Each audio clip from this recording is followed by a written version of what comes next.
find your tribe, find those people that you can really connect with, that understand you, maybe have some shared values, some shared lived experiences, and then bring those people together and invite more people into that community. And it's that way, that building of that community can really help in terms of you being your authentic self in the workplace and unlocking that potential.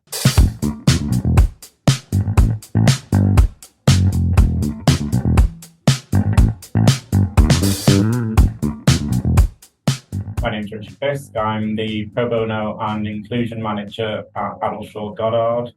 I now live in London, not originally from London. My role is quite broad in the business. I support colleagues across the global business from different angles of diversity and inclusion, helping to try and improve representation, people's sense of belonging through different educational programs or awareness campaigns, and then also looking at the structure of the firm as well. So acting strategically to try and break down some of the historical barriers that might have been in place for people to access the profession, progress in the profession, and provide a forum where people can bring their authentic selves to the workplace and hopefully by doing that unlock their potential. The other side of my role being pro bono is where I can leverage off the legal expertise that we have across the firm to be able to provide free legal advice to charities, goodwill organisations, and community outreach programs as well. So Addleshaw is a global law firm. We're a full-service corporate commercial law firm, and we have offices across the UK,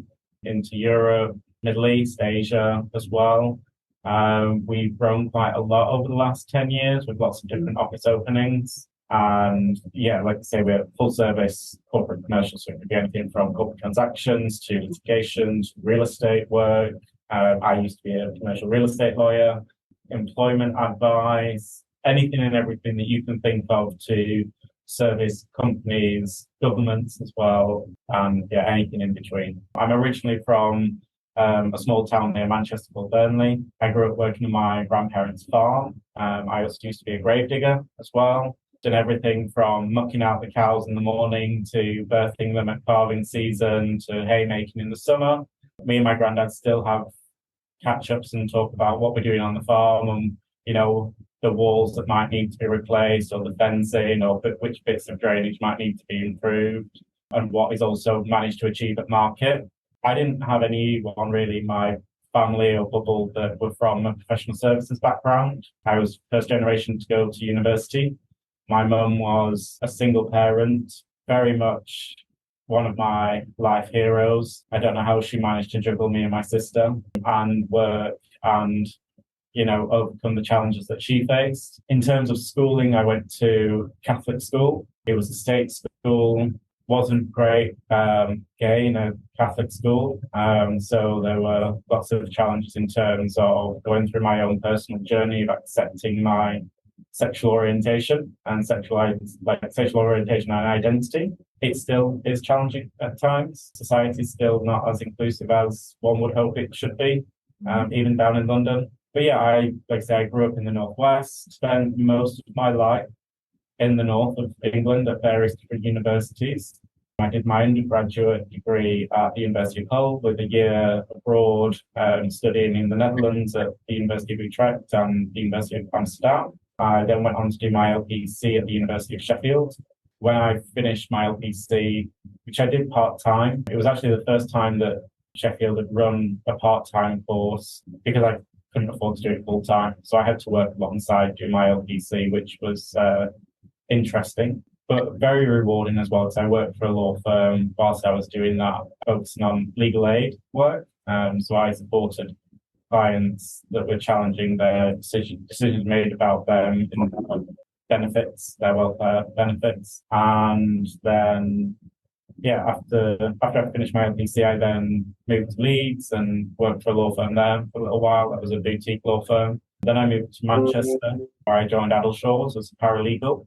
When I came for the interview, actually, I didn't know if Addleshaws would be the firm for me. I thought they were just a big corporate commercial giant that, I might not be able to be myself or, I might feel like a cog in the machine or a number. But was very pleasantly surprised that that wasn't the case. And I've been here for just over 10 years now. I spent 7 months in Manchester as a paralegal. I then went on a client secondment to Copenhagen for initially 6 months, but that lasted 2 years. Made some of my best friends there, got more comfortable with my identity when I was out there as well. And then I moved back to the UK. I moved to Leeds to do my training contract. And then after qualifying, I qualified into commercial real estate, which was my fourth seat. And then spent a few years practicing that and then came into my current role. And then about 19, 20 months ago, I moved down to London to start a new chapter of my life. So my role first came up as an internal secondment because one of my colleagues was going on maternity leave. And it was a slightly different role at the time. It was CSR and inclusion, whereas I'm now pro bono and inclusion. We have separate CSR managers. It was because I'd done some of the D&I work within the firm whilst being an associate, whilst being a trainee as well. I saw this as an opportunity to find out a little bit more, then maybe do a bit more.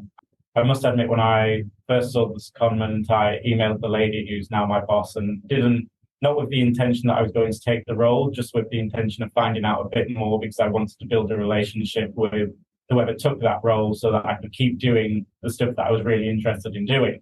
And about a week or two later, I ended up just taking the job myself and thought, I'm really passionate about this. I want to see where this can take me. But it was a 12-month secondment, and I thought, this could be an interesting 12 months for me. Could add a different dynamic onto the way I work, and I could learn some things as well. And I can maybe support a few people that I've not been able to support previously. So I took the role, and then within about 3 months, our HR director called me out of the blue. I did the very British thing and thought something was wrong, which is why she was calling me. Luckily, it was very right, and she offered me the permanent job. It took me about 3 months to say yes to it, not because I wasn't interested and not because I wasn't passionate about it, but because I also really like being a lawyer. I really enjoyed being a commercial real estate lawyer. I had a great team, I had great clients, the work was interesting. So I really had to think whether or not this was the right move for me. And, also I'd spent the best part of 10 years trying to get a training contract. I worked really hard to get to where I got to in my legal career. And I think, I consulted with a few people, a few colleagues that really knew me and knew what I was about. And they helped me with the decision. They saw that this kind of opportunity doesn't come around very often. And it's something that I was really passionate about. And it's something that I thought I could have real impact in if I really gave it my all. And also, I didn't know where it would lead. So that was really interesting and fascinating for me. So I decided to take the role, and I've been developing it out ever since.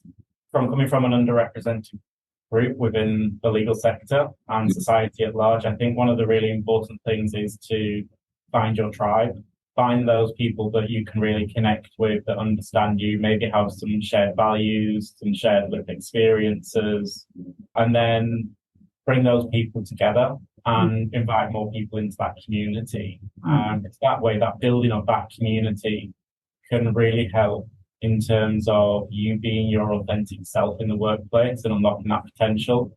A lot of us don't have the privilege of being our authentic selves in the workplace, and covering that up or masking it, whichever term you prefer, takes a lot of energy, brain power. And if you can, at least try and find your bubble that works for you and then build that out, that will hopefully help you create that sense of belonging, because you will see others like you, you will be able to have shared experiences, and you'll be able to bring allies into the room as well and allow them to learn and, really expand that bubble out. So I think it's really important, especially for those from underrepresented groups, to find their tribe. And that doesn't necessarily mean, they have to be the replica of you. It could be people that might not look and sound like you, but are passionate to support you and want to get to know you as you, not as your job title. There's so much more than our job titles, and I think it's really important that we remember that.